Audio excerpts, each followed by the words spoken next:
अनंत कोटि दंडवत सतगुरु देव को। कल अपना विषय चल रहा था पंचम तरंग से। मध्यम अधिकारी प्रश्न पूछ रहा है कि अपने मूल को देखने के लिए या उसमें लय होने के लिए आपने कहा उपनिषदों में सृष्टि का क्रम है, तो मुझे वो ही बता दो। भले मिथ्या है, कल्पना है, घर पहुंचाने के लिए सवाल का हल है, पर मुझे वही बता दो। अब आपको एक बात बताएं, गुरु नानक देव जी वहाँ प्रसाद में हलवा बांटते हैं। तो मुझे कई बार आता है कि उन्होंने जब हल किया तो हल हुआ। अगर अपन हलवे को यूँ देखें, भाई हल हुआ प्रश्न, तो मीठा खाओ। तो मीठा होता है ना, मीठा खाते हैं माने सबसे प्रेम होता है। तो ये भी कई बार मन के अंदर फुरता है कि देखो हल हुआ। उन्होंने हल कर लिया सारी सृष्टि का, और उसके बाद मीठा। उन्होंने जिस दृष्टि से किया वो एक अलग बात है, ठीक है ना। हलवा मिठास इसलिए बांटा ना कि सब मिठास रहे, सब में प्रतीक है मीठे का।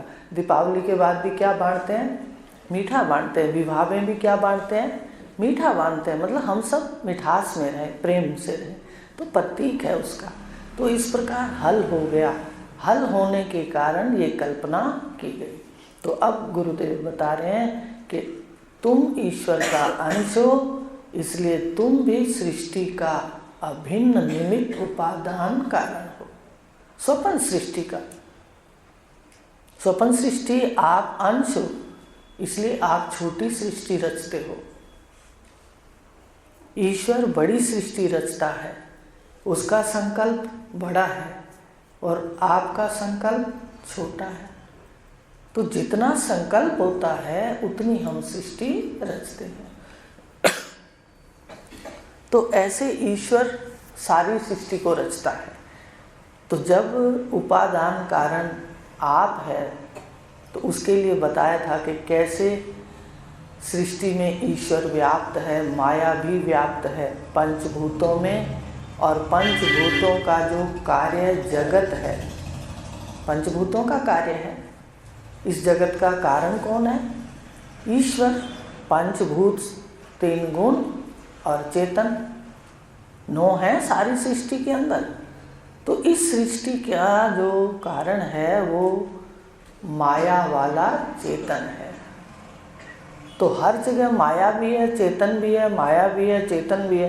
तो ये वो बता रहे हैं। तो सृष्टि में जो सृष्टि हुई, इसमें ईश्वर अभिन्न निमित्त उपादान कारण है।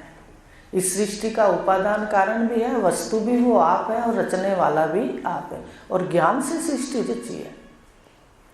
आप ध्यान से देखो, कल हमने पढ़ा कि सबसे पहले परमात्मा, फिर स्फुरना हुई, एको अहम बहुश्याम, माया प्रगटी, ठीक है। अब माया प्रगटी तो उसमें परमात्मा की चेतनता भी व्याप्त है। फिर माया से सतरजतम, तो सतरजतम में भी, सत में भी चेतनता है, ज्ञान है, रज में भी ज्ञान है और तम में भी ज्ञान है। तो तम का ज्ञान तो प्रत्यक्ष अपने को दिखता है, आकाश, वायु, अग्नि, जल और पृथ्वी। तो आकाश में किसके किसके गुण आएंगे?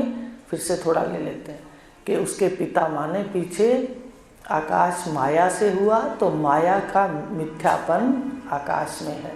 और चेतनता परमात्मा की, ब्रह्म की चेतनता भी आकाश में है। शून्य, सारा ब्रह्मांड शून्य है, पर इसमें भी चेतनता व्याप्त है। तभी तो क्रिया हो रही है सारे में, तभी तो सारे में क्रिया हो रही है कि सारी सृष्टि जो शून्य के अंदर बैठी है वो बड़े नियम से चल रही है। ज्ञान के बिना ऐसे नहीं नियम से चलती। अब आकाश से वायु उत्पन्न हुआ, तो आकाश का गुण शब्द है, तो वायु उत्पन्न हुआ तो वायु के अंदर शब्द भी होगा। आती है ना, साए साए की आवाज़ चलती है। साए साए आकाश का, मिथ्यापन माया का, चेतनता परमात्मा की, वहाँ भी चेतन व्याप्त है। हमें दिखता नहीं, पर वायु भी अपने नियम के अनुसार चलती है। ऐसे नहीं कि वायु चले, अपने नियम से चलती है। और आपको बताएं, वायु भी देखो नुकसान भी वहाँ होता है जिसका लेन देन होता है। जब तूफान आया था बहुत पहले, बच्चे छोटे थे, तो कितने लोगों के सामने छज्जे गिरे थे और कईयों के नहीं गिरे। ये आधी दैविक दुख होता है। जहाँ लेन देन हमारा देवताओं के साथ, कर्म हमारे विपरीत होते हैं, तो उस हिसाब से हमारे को देवताओं की तरफ से कष्ट, सुख या दुख मिलता है। तो ये बड़ा एकदम सृष्टि के अंदर बड़ा सुंदर ये है सिस्टम। तो इस प्रकार जो वायु है उसमें साए साए किसकी है आवाज़? आकाश का शब्द, उसका अपना स्पर्श आता है ना, स्पर्श, कि आज तो ठंडी हवा चल रही है। आँखों से नहीं देख सकते हम वायु को, लेकिन उसका त्वचा से, यंत्र कौन सा है हमारे पास? थर्मामीटर वायु का, त्वचा से पता चलता है वायु ठंडी चल रही है, वायु गर्म चल रही है। तो वायु का अपना स्पर्श, पिता का आकाश का उसमें शब्द साए साए, ठीक है, माया का मिथ्यापन और परमात्मा की चेतनता। वायु से क्या उत्पन्न बताया था? अग्नि, वायु से अग्नि। तीसरा तत्व हो गया आकाश, वायु, अग्नि। अग्नि का अपना रूप, ठीक है, अब वो दिखने लग गई। वायु ने दिखती अपने को, पर तीसरा जो प्रकट हुआ अग्नि, उसमें रूप, तो रूप सबको दिख रहा है, रूप हो गए धारण। रूप अग्नि का अपना, और आवाज़, वायु में आवाज़ आती है, उसमें अग्नि में आवाज़ होती है ना, एक बार भुक भुक करके कई बार देखते हैं कि अग्नि से आवाज़ निकलती है। तो ये इसमें आकाश की है। और स्पर्श किसका है? स्पर्श करें गरम, वायु का है।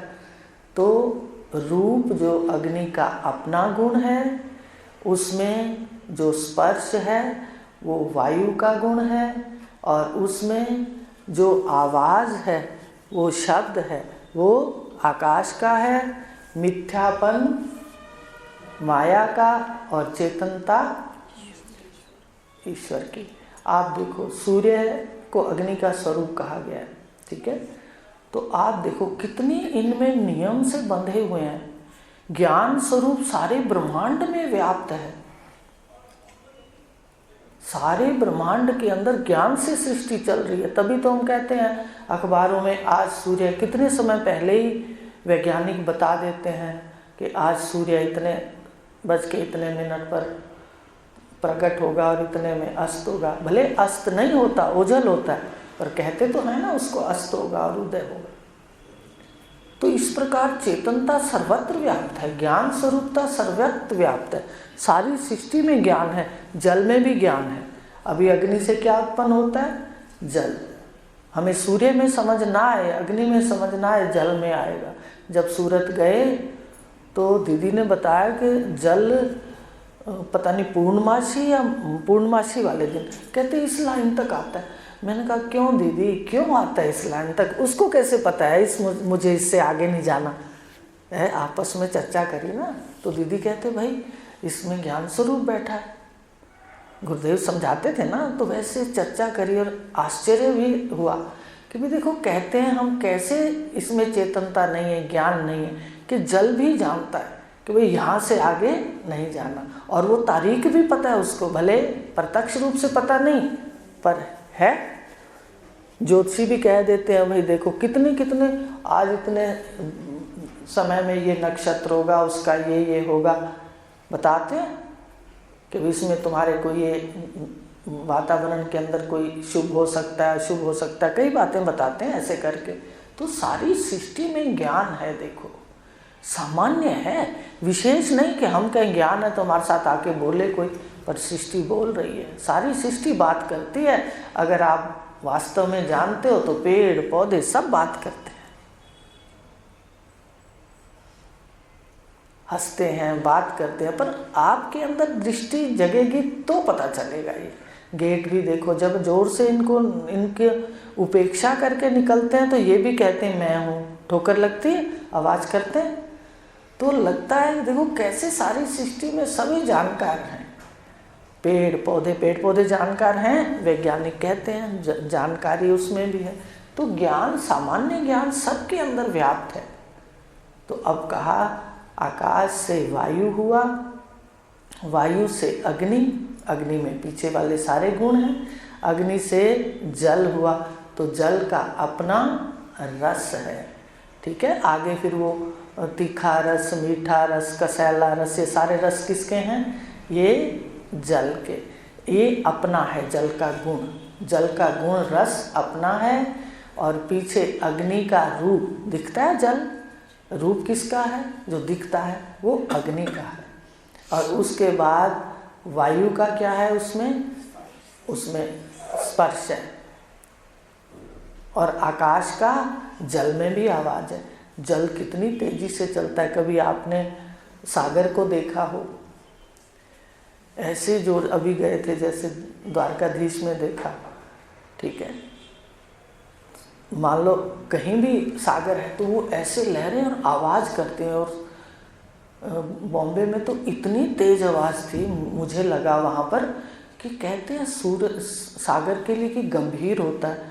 भाई ये गंभीर कहाँ है, तो इतना शोर मचा रहा है। फिर वो ज्ञान दृष्टि से आया कि भाई ये जो अंदर गहरा है ना, यहाँ पर जाके गहरी शांति है। बाहर से क्या दिख रहा है? सागर बाहर से उसमें दिख रही है आवाज़, हलचल दिख रही है, तो सागर अंदर जाकर गंभीर ही है। तो कहने का भाव क्या है कि जो जल के अंदर आवाज़ है, ठीक है, वो किसकी है? आकाश की। स्पर्श किसका है? ठंडा, और जो ये वायु का है। रूप किसका है? अग्नि का। उसका अपना कौन सा भाग है? जल का रस है, ठीक है, कोई ना कोई रस है जल में। और फिर मिथ्यापन, माया, ये सब मिथ्या है। प्रलय काल में क्या हो जाते हैं? शून्य हो जाते हैं। प्रलय काल में सारा का सारा शून्य के अंदर लीन हो जाता है। मिथ्या, माया, माया के समय थोड़ी देर के लिए भासते हैं, जैसे जादूगर की जादूगरी सृष्टि थोड़ी देर के लिए भासती है, ऐसे ये भासती है। और फिर चेतनता ईश्वर की। तो ये सारे गुण किस में आ जाते हैं? जल के अंदर। अब जल से पृथ्वी हुई। पृथ्वी का क्या है? गंध। गंध दो तरह की है, गंध भी है, दुर्गंध भी है, सुगंध भी है, दुर्गंध भी है, तो ये पृथ्वी की है। और इसमें जो रस है पृथ्वी में, वो जल का है। और इसके अंदर रूप है जो सामने हमारे, वो अग्नि का है। और इसके अंदर स्पर्श है जो कठोर, वो किसका है? वायु का है। इसके अंदर आवाज़ है, आवाज़ करते तो ठाठा जोर से आती है ना पृथ्वी में आवाज़, तो ये आकाश का है। मिथ्यापन माया का है। चेतनता परमात्मा की है। भगवान ने तो गीता में साफ कहा है कि मैं सारे भूतों को भूमि में घुस के बल से धारता हूँ। इधर तो भूमि में रस होकर के इसको धारता हूँ बल से, उधर रसात्मक चंद्र होके पुष्ट करता हूँ औषधि, फिर वैश्वानर अग्नि होकर पेट में बैठ जाता हूँ। मैंने कहा कहाँ कहाँ बैठे हो बता तो दो। हृदय में बैठ जा, ध्यान से पढ़ा करो, बड़ी सुंदर बातें कहते हैं भगवान। और कहाँ बैठा हूँ? प्राणपान वायु द्वारा पचाता हूँ सुवर्ण में। देखो कहाँ कहाँ बैठे, मैं ही सबों के ये में बसा हूँ, और फिर हृदय में भी बैठे। देखो ना, देखने की नज़र चाहिए। और फिर इन विचारों से जो हम आनंद सदा चाहते हैं वो होगा। तो इस प्रकार गुरुदेव बता रहे हैं कि सृष्टि को ध्यान से देखो, ये सत्य नहीं है, ये तुम्हें थोड़े समय के लिए मिला है। आपने सुंदर कर्मों की पूंजी जमा कराई है परमात्मा को, ईश्वर को, और उसने तुम्हें मनुष्य शरीर दिया। मनुष्य शरीर बहुत दुर्लभ है, सिर्फ विषयों वासनाओं के लिए नहीं है, याद रखना। जो इसको ऐसे गवा जाते हैं वो बाजी हार जाते हैं। और जो इसमें दोनों दरवाजे खोल लेते हैं, देखो एक दरवाज़ा नहीं कह सकते क्योंकि हम वासना से आए हैं, तो इसलिए हमारा वासनाओं के अनुसार आश्रम है। अब जिसका गृहस्थ आश्रम है उसको अपने वर्ण धर्म के अनुसार कर्म करने। तो इस प्रकार करते हुए हमने अपना दूसरा जो सत्य जानकारी का है, सत्य क्या है, उसको भी निरावरण करना है, तो मनुष्य जन्म सार्थक है। नहीं तो मनुष्य के लिए इतना सुंदर कर्मों का हमने इकट्ठे करके ईश्वर को जमा कराए, उसने शरीर दिया और हमने उसको बैठ के विश्व में उन सारी पूंजी को खा पी लिया। यही होता है भोगने का मतलब क्या है, सारी पूंजी को ऐसे खा पी लेना और नया ना बनाना। तो रोज इसकी साधना होनी चाहिए ताकि वो पूंजी कम ना हो। ठीक है, समझ रहे हो कि मनुष्य शरीर की अगर खा खा कर हम खर्च के विश्व में सारे प्राण खर्च कर देंगे, प्राण हमारी पूंजी है, शरीर हमारी पूंजी है, इसको खर्च कर देंगे तो फिर मनुष्य शरीर थोड़ी मिलेगा। अगर रोज इसका किराया, जिसको कहते हैं रोज हम फिर जमा कराएंगे फिर जमा कराएंगे, इतने तो बुद्धिमान सभी हैं, तो उसमें अपने को, अगर अपने को पूर्ण ज्ञान ना हुआ तो फिर भगवान कृष्ण छठे अध्याय में कहे गए अभी कि जो आप कर्म करके सुख प्राप्त नहीं करोगे, वो ब्रह्म ज्ञानी केवल चिंतन से उस घर में जा बैठेगा। उसको धन ऐश्वर्य की कमी नहीं होगी, शरीर भी उसका स्वस्थ होगा और वो बालपने से ज्ञान लेगा, इसी ज्ञान की ओर आएगा जिस ज्ञान में सारी दुनिया के जितने ज्ञान हैं उन सबसे श्रेष्ठ और उनका लय ब्रह्म ज्ञान के अंदर बताया। ये सबसे बड़ा यज्ञ है, सबसे बड़ा दान है जो ये कार्य है। अब ज़्यादा अपने उसको बात में नहीं लेते और अपने ये देखेंगे कि कितना महत्व वाला जो हमारे को गुरुदेव का जो ज्ञान मिला, तो उससे हम विचार करके देखें कि सृष्टि ऐसे हुई। और क्या बताया, सृष्टि कल्पना है। उन्होंने कहा जादूगर का खेल है, अल्प समय। अब जब हम बैठें तो देखें ना कि थोड़े समय का खेल है, रोज़ देखो एक दिन बीतता है। घर बैठते हैं तो लगता है, जब तक ये सेट करके पढ़ने बैठते हैं कुछ आता है, कहते देखो कैसे एक दिन तुम यहाँ से जाना है, तुमने अपने विचारों को समाहित कर लो, इकट्ठा कर लो, और फिर एकदम महावाक्य अपना काम करता है जो गुरु का दिया हुआ है, चारों तरफ से परकोटे की तरह घूमता है। तो सत्य को देखेंगे, सत्य क्या है, तो फिर घर में तो हर कोई बैठा है, उल्टा जानकार अच्छे सुंदर अपने वर्ण धर्म के कर्म करता है और वो ही उसके भोग भी बढ़ जाते हैं। अज्ञानी तो बस लाता है और दौलत को बंद करता जाता है, बैंक में घर में करता है, और जानकार उसको प्रयोग करता है, तन मन धन को खर्चता भी है, भविष्य के लिए भी रखता है, और जिसको अपने कहते हैं नए कर्मों के बीज भी बोता है। तो इस प्रकार ये सृष्टि हुई, और इस सृष्टि में पृथ्वी में क्या क्या हुआ देखो। पृथ्वी का अपना गुण, अपने विषय पर आ जाओ। पृथ्वी का अपना गुण क्या है, गंध, ठीक है। फिर इसमें जल का है रस, पृथ्वी में रस है, और फिर वायु का, अग्नि का इसमें रूप है, वायु के इसमें स्पर्श है, और आकाश का शब्द है, माया का मिथ्यापन, और चेतन की चेतनता। चेतन है पृथ्वी, हम बीज नहीं पहचान सकते। देखते हैं ना, वो काली मिर्च के लाते हैं, तो काली मिर्च में हमारे को वो क्या करते हैं, वो उसमें रंग करके पपीते के बीज बीच में दे देते हैं, हमें पहचान नहीं आती। आप पृथ्वी को दे दो, माँ क्या करती है, वो बता देती है कि ये पपीते का बीज है या काली मिर्च का। ऐसे कई चीज़ें ऐसी हैं जो अपन नहीं पहचान पाते। पृथ्वी में भी भगवान कह रहे मैं ही घुस के बैठा हूँ, माने जानकार आत्म सत्ता रूप से मैं ही बैठा हूँ, तो फिर वो आत्म सत्ता से बैठे हैं, चेतनता। तो ये पृथ्वी में सारे गुण हैं। अब जो इससे मूर्तियाँ बनाई जाएंगी, बात यहाँ आ गई कि जो सृष्टि में 84 लाख मूर्तियाँ बनी, उनके शरीर पृथ्वी तत्व विशेष है। इसलिए आपने सुना होगा पार्थिव शरीर आता है ना, पार्थिव शरीर, तो ये पृथ्वी के शरीर है, तो ये सारे गुण सब में होंगे या नहीं, बताइए। बुद्धि का विषय है ये। युक्तियों के बिना भी ज्ञान नहीं होता और बुद्धि के बिना भी नहीं होता। भगवान ने गीता में कहा होता है मुक्त बुद्धिमान। अब बुद्धि हमारी नहीं होती, पर गुरु की शरण में बैठ जाए, वो जंगाल उतार के बुद्धि को रगड़ के ज्ञान से हमारा जंगाल उतार देते हैं, और बुद्धि ऐसी चुंबक हो जाती है, फिर वो सत्य को अपनी ओर खींचती है। तो इस प्रकार ये जितनी मूर्तियाँ बनी, अब उनमें ये सब कुछ है। क्या क्या है, अब वो पांचों भूतों को देखना है, ठीक है, 8 देखेंगे ना, तो अब 10 में फिर देख के आना। आज इसमें आकाश का शब्द है, ऐसे बजा के देखो और आश्चर्य देखो कि हर अंग बजाने पर उसका शब्द भी भिन्न भिन्न है। आप घर पे जाके देखो। सिर पे बच्चे मारने लगो, कई लोग मारते हैं देखो, तो सिर कर लेते हैं बच्चे सामने, देखते हो तो गाल पे ज़्यादा तेज लगती है। देखो कैसे शब्द अगर अलग अलग है, शब्द भी रूप अलग है तो शब्द भी अलग। एक शरीर में देखो इतनी वैरायटी है। अब इसको बजा के देखो तो इसमें शब्द है। शब्द किसका है? आकाश का। इसमें स्पर्श है स्पर्श। अच्छा, स्पर्श भी शरीर के अलग अलग ही है। सारे विश्व में भिन्न भिन्न स्पर्श है। सिर पे हाथ लगाओ अलग स्पर्श है, हाथों पे जैसे है, सब जगह स्पर्श भी भिन्न भिन्न है, रूप भी भिन्न भिन्न है और स्पर्श भी भिन्न भिन्न है और रस भी भिन्न भिन्न है।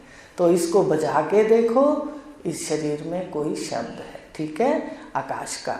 इसको स्पर्श करके देखो, कठोर या नरम कोई स्पर्श है तो वो किसका है? वो वायु का। इसका कोई ना कोई रूप है। रूप किसका है? अग्नि का। और इसको चख के देखें तो कोई ना कोई रस है। देखो ना, एक दूसरे को खा रहा है। सृष्टि के अंदर एक दूसरे के जबड़े हैं।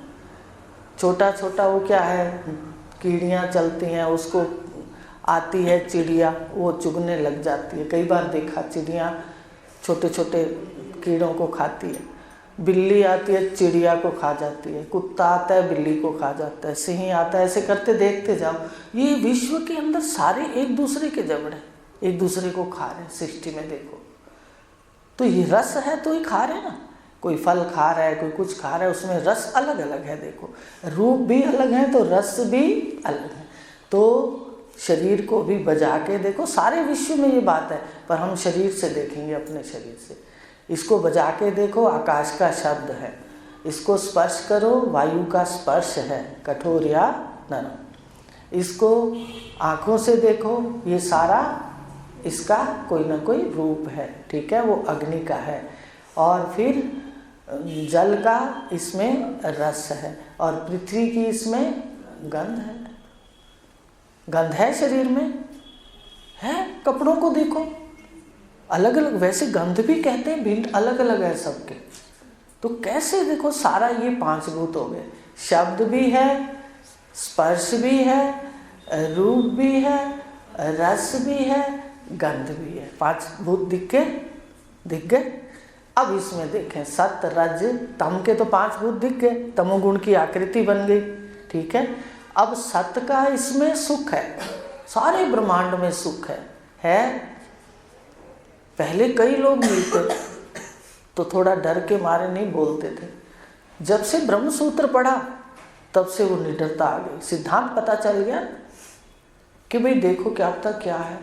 लेकिन जब अनुभव हुआ तो भाई सृष्टि के अंदर सत्य का सुख भी है। अगर तम का दुख है, तमोगुण की आकृतियां हैं, इसमें परिणाम दुख है, याद रखना। खूब नाच लो, कूद लो, कोई बात नहीं, फिर परिणाम में जब भी फोन करते हैं, कोई कहता है मेरा पैर सूज गया, कोई कहता है मेरा क्या टांग सूज गई, मैं कहा तो यही होगा। इसकी क्या कथा करनी, इसकी कथा करनी है क्या? ये तो कुछ ना कुछ दिखाएगा। अपनी कथा करो, मैं कौन हूँ, सच्चिदानंद हूँ। ये सृष्टि में घूमने की इच्छा थी, कर्मों से ईश्वर ने गाड़ी दी है। ये रथ है, गाड़ी है, कपड़ा है, कुछ भी कह दो, पर ये जड़ है। तो इसमें 5 भूत हो गए। सत का इसमें सुख है, रज का ये क्रिया है, बदल रहा है रज। और बदल के सुख के बदले क्या दिखा देता है? दुख। देखो, आकृति में 5 भूत हैं और रज की इसमें क्रिया है, माने घुमा रहे हैं। अब मान लो इसके 2 पहलू हैं, एक सिक्का है, सामने कौन सा पहलू आता है? सिक्के का। इसमें सुख का आता है। सृष्टि में सबसे पहले माया क्या दिखाती है? सुख दिखाती है, सुख का पहलू। और फिर बदलते बदलते सामने क्या ला देती है?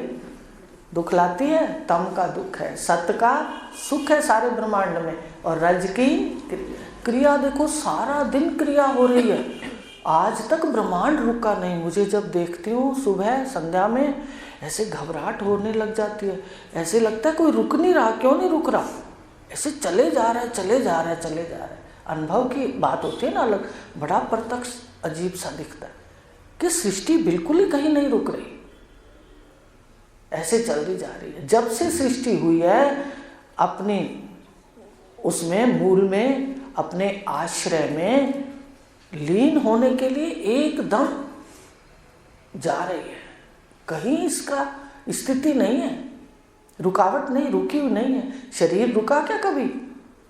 जिस दिन से बच्चा गर्भ में बीज रूप से गया उस दिन से ही चल रहा है, चल रहा है। पढ़ा ब्रह्म प्रकाश में, एक बूंद प्राणी भई अचरज अनिर्वचनीय देख। एक बूंद प्राणी हो जाए और वो ब्रह्मांड की 5 अग्नियां तप करके है उसमें ब्रह्म प्रकाश में। प्रक्रिया समझ आती है गुरु के बिना तो पढ़ लो।